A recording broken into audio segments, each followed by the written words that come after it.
Hello, it's Rigers. In today's video, it's time for actualized PvP build for Crusader, and I will show you two versions for PvP. One is more DPS oriented build, and the second one is more oriented for survivability, or we can say to be more tanky. And both of these builds works well. It only depends which playstyle you prefer more and on team composition or on the enemy team composition, which build is more suitable for each battle. So let's begin. On the background you can watch the battles. The first one is with my DPS build and the second one is with my tank build. And now let's dive to the skills. Let's make it fast because it's still the same. So I have Conjuration of Light, Condemn, Judgment and Shield Glare. My primary attack is Punish. My paragon is Paragon Brawler with these 5 skills, and as a special skill I am using the Benefactor for additional shield. We don't have to forget our bonuses from remnants in our warband because they are very important, and I am using the protector, which increase my block chance by 5%, and here's are the other bonuses which reduces the damage taken, give me some shield and increase my life and size. And it's always good to have increased size because it's increase your movement speed. Let's look on my curse properties. I am playing a little bit with curse properties, so I am changing them time to time, and right now I am running 5p slashed.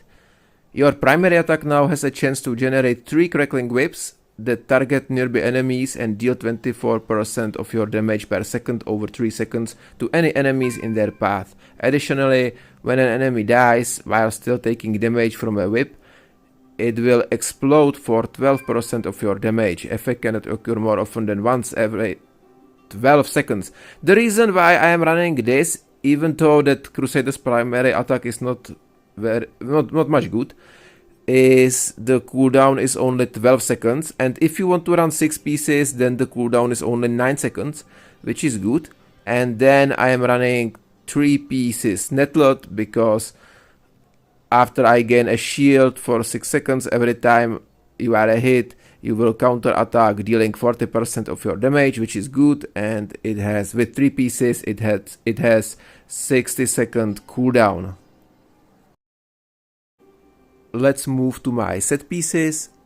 I have 2-piece Baron for 30% increase the harmful effects, and don't forget the magic attributes. They are very important, and the focus for PvP should be the damage taken from players reduced, damage done to players increased, and the other good attributes are the movement speed increase, cooldown reduction, and beneficial effect duration increased.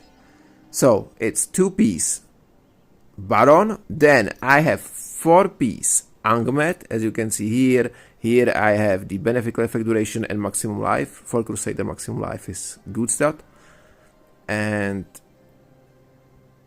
as you can see here, the duration of your additional ignite status is increased by 30%, and there is a 15% chance of attaching an ignite status to an enemy when dealing damage with primary attacks or skills dealing 39,000 damage over 3 seconds. So it's my 4-piece Angmet, and then I have 2-piece Vitius for 30% increase my beneficial effect duration, and as you can see here, I have skill cooldowns reduced and damage done to players increased as a magic attribute. So these are my sets, and I can show you my magic attributes. Here I have 2.5% increase HP, then here damage taken reduced by 1.5%, damage taken from players reduced by 2%. Here I have damage taken from players reduced by 1.5% and damage done to players increased by 1.5%. And on hand slot we have movement speed increased by 3% and damage done to players increased by 1.5%, and my boots are beneficial effect duration increased by 4.5%. So these are my set items. Now I swapped my DPS build for my tank build because the biggest difference between these two builds are in the set pieces, and I will show you, because instead of 4-piece mount bank with my tank build I am running 4-piece mount bank to have big shield.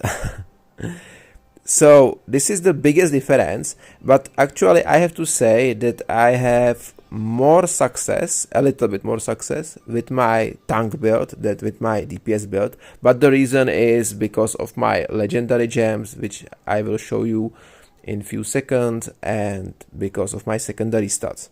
So 4-piece mount bank instead of 4-piece angmet is for our tank build. Now let's look on my legendary gems, which are far from to be optimized because I'm not chasing the newest legendary gems. So these are not the best legendary gems in the slot, except for example Batso Jade. So I will show you my legendary gems, then I will be talking about the optimal 5-star legendary gems, and then with some 2-star legendary gems alternative. So I have Gloomgask, Phoenix Ashes, Hellfire Fragment, but instead of Hellfire I'm running the Colossus Engine as an auxiliary, Maw of the Deep, which is actually quite good for PvP, Void Spark, Bloodsoul Jade, still one of the best or the best legendary gem in the game. Horror Skull, instead of Horror Skull I am running as an auxiliary Rolling Consequence, and Starfire Shard. Starfire Shard is still powerful for PvP. So, and the optimal 5-star legendary gems should be, instead of Hellfire Fragment, running of course Colossus Engine, instead of Horror Skull, Rolling Consequence, and instead of Phoenix Ashes, Battled Hope. And even instead of Gloomcast, this gem is not very good for Crusader for PvP. There will be much better to run, for example, the Wolfheart. So this could be the optimal legendary gems, but there's more options like Seeping Bile for more dot damage, or even Spitful Blood is not so bad. There's more options, but these are probably the best. And from 2-star legendary gems, the perfect one is the Paint Clasp, very strong gem. And then, for example, for PvP, new gem 2-star, the Crimson Behelit is very strong. Morn School 2-star legendary gem is very strong. Then of course Spectre Glass 2-star legendary gems is very strong. And from 1-star, for example, for a Crusader, for increasing your harmful effects, the Misery Elixir is very good. And and even this 1-star Falter Grasp is a relatively good gem, because your critical hits disable enemies, preventing their use of dash skills for some time. So this one is good too. So this is the not free to play, but the lower resonance optimal setup. Of course, 2-star legendary gem Mother's Lament, which increases your critical hit chance, is very good too. And you can combine these gems and make your build, which will be very powerful. Now let's look on my legendary gear. This is gear for DPS build. Then I will show you the gear for my tank build, but there's only one change for tank build. So our helm is Gaze of Wrath, because this helm is very good. Shield Glare now burns enemies for almost 16,000 damage over 4 seconds, which is great dodge damage. My chest is Heart of Grandeur, which should be familiar for everyone. Our shoulders are the Yawning Crows, which is the backbone of this build. Pants are Permanent Reproach for increase the range or the radius for the Heart of Grandeur. Now my main hand is Observer for Punish, and my second main hand is Red Splitter, and it's because I realized that this is good for increasing my speed. I will show you in a second. Punishment also applies a wanted mark for 3 seconds, increasing the movement speed of you and your allies by 28.5% while moving toward an enemy with wanted mark. So this is good. It helps your teammates too. And my offhand is Lofty Light. I really like this essence because it's blind the enemies for a few seconds, and of course the Torrential Refrain. And I will show you the magic attributes because it's very important. So as you can see here, I have 4 out of 4 pieces for judgment, because hits on enemies suffering negative effects change them to the target location for 1 second, stunning them for 3 seconds when the chain breaks. If you have 4 pieces, then change them to the target location for 4 seconds. It's very powerful, and I can only suggest to run 4 out of 4 pieces. Then what is important for me are the beneficial effect duration increase. As you can see here, beneficial effect, and Condemn deals 25% more damage is good too, but I'm not focusing on it. But critical hit chance is very important, and critical hit damage. And for my shoulders, I have the special item which increasing my survivability. You can see Magic Endure. Evading an attack grants you a shield equal to 5% of your maximum life for 5 seconds. Cannot occur more often than once every 12 seconds. Then, and again, Endure. Shields also grant 2 charges that each absorb damage equal to 50% of your damage from a single hit. Cannot occur more often than 12 seconds. And Resistance. Gain a shield equal to 15% of your maximum life for 5 seconds when falling below 10% life. So I have these for increasing my survivability. So these are very important magics. So critical hit chance, critical hit damage, beneficial effect durations, your maximum life, and of course don't forget the terrorists, magic attributes. Judgment is the most important. And here is our change for tank build, and it's on pen slot, because now for our tank build we are running Blessed Offense, because Shield Glare also grants you a shield for 1.5 seconds that absorbs almost 11,000 damage for each enemy hit, up to maximum of 33,000 damage. When the shield disappears, it deals damage based on its absorb value. This is very good, or the shield is not a big, but it's good for increasing our survivability. With this essence we are losing some range for Heart of Grandeur, but at the end it doesn't matter because our goal is to be tanky and sit on the idle. So the range is not so important for us, but the survivability with shield is more important. So this is the change for tank build.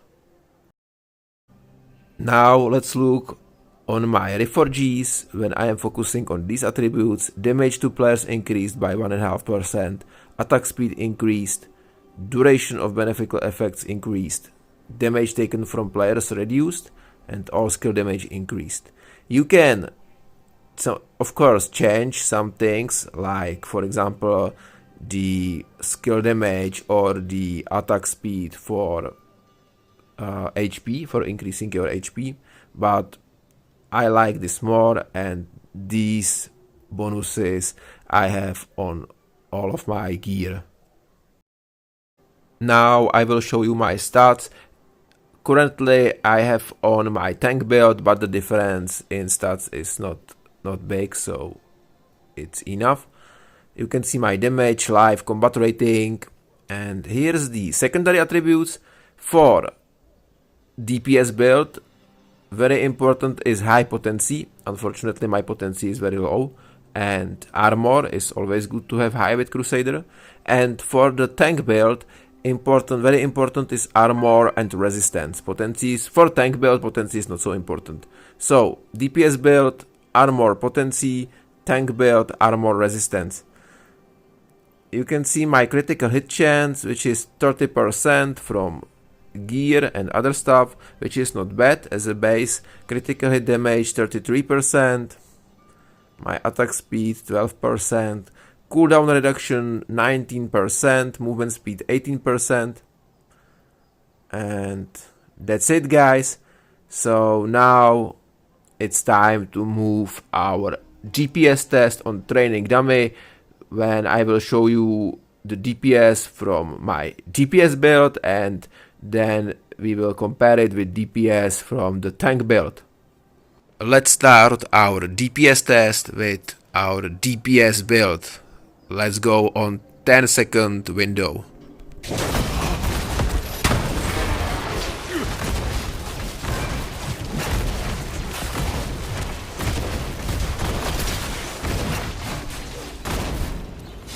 Okay, it's 11 seconds, but never mind. You can see the damage, 80 million for PvP build during 11 seconds. Damage per second is 7 million, and as you can see, dot damage is still working, and I am still dealing the damage. But let's look on the breakdown. From my punish, 8.3 million. From shield glare, almost 10 million. Then yawning crows, 38 million, and condemn 3.2, legendary gems 13.7. So as you can see, the damage is very good if we consider that it's a PvP build. And now we will be testing the tank build. Again, on 10-second window, let's start with our tank build.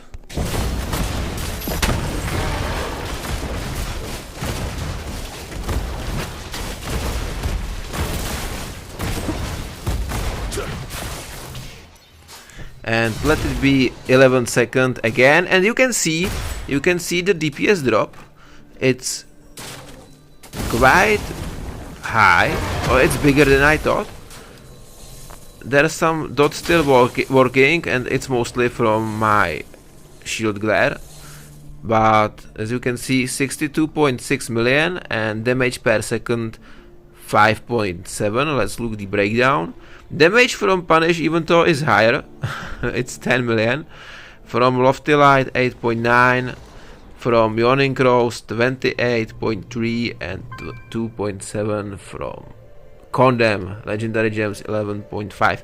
So the damage is lower, but the survivability is higher. So it depends on you what you prefer more.